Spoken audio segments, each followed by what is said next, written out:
আচ্ছা, নমস্কার। আমি প্রথমে আপনার নাম জিজ্ঞেস করব। আমি শাশ্বতী রায়। আচ্ছা, এনার একটা ক্রনিক হেডেকের সমস্যা ছিল। তো এই সমস্যাটার সম্বন্ধে আমরা ওনার মুখ থেকে একটু শুনি যে সমস্যাটা কীরকম ছিল। আমার অনেক দিন যাবৎ পুরো মাথা এখান থেকে পুরো ব্যথা করতো, পুরো ঘাট থেকে নেমে যেত, প্রচণ্ড যন্ত্রণা করতো। মানে সপ্তাহে 2 দিন থেকে 3 দিন আমাকে পেন কিলার খেতে হতো, তাও প্যারাসিটামল 1000-এর নিচে কাজ করতো না। তারপরে আমি আস্তে আস্তে অন্যজনকে দেখিয়েও সেই আমাকে অন্য ট্যাবলেট দিলেন, কিন্তু সেই পাওয়ারফুলি আমাকে সপ্তাহে 1-2 খেতে হতো প্রচণ্ড। কিন্তু ডাক্তারবাবুর কাছে আসার পর, ওনার কাছে যখন থেকে এসেছি ডক্টর অমৃত কাছে, তবে থেকে আমি মানে অনেক রিলিফ। উনি যে নিডল থেরাপিটা আমাকে করে দিয়েছেন, তাতে আমি অনেক রিলিফ পেয়েছি। মানে এখন বলতে গেলে মাসেও একটা খেতে হয় না ওষুধ, আমি পুরোপুরি ঠিক আছি।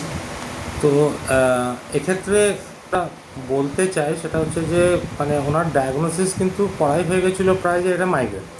কারণ মোস্ট অফ দ্য টাইম যখন হেডেকের কোনো কজ পাওয়া যায় না, তখন ওটাকে আমরা মাইগ্রেনই বলে ফেলি। হ্যাঁ হ্যাঁ। কিন্তু actually the headache was coming from neck muscles, trapezius. তো সেটাকে আমরা ড্রাই নিডলিং দিয়ে ট্রিটমেন্ট করি।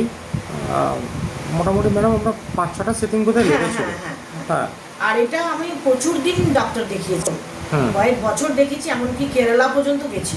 ওখানে গিয়েও আমার কোনো মানে ইয়ে হয়নি, ওষুধ ছাড়া কোনো রিলিফ পাইনি।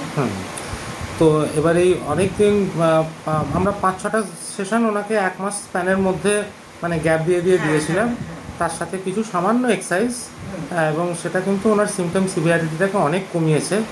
তো আমরা মানে ওনার কনসার্ন নিয়েই এই ভিডিওটা করছি, হ্যাঁ, যাতে এটা মানে অন্যান্য ধরনের পেশেন্টসদের ক্ষেত্রে অ্যাজ অ্যান অ্যাওয়ারনেস এটা জানানো যায়। না, আপনার কাছে এসে আমি সত্যিই অনেক হেল্পফুল হয়েছে। হ্যাঁ, একদম।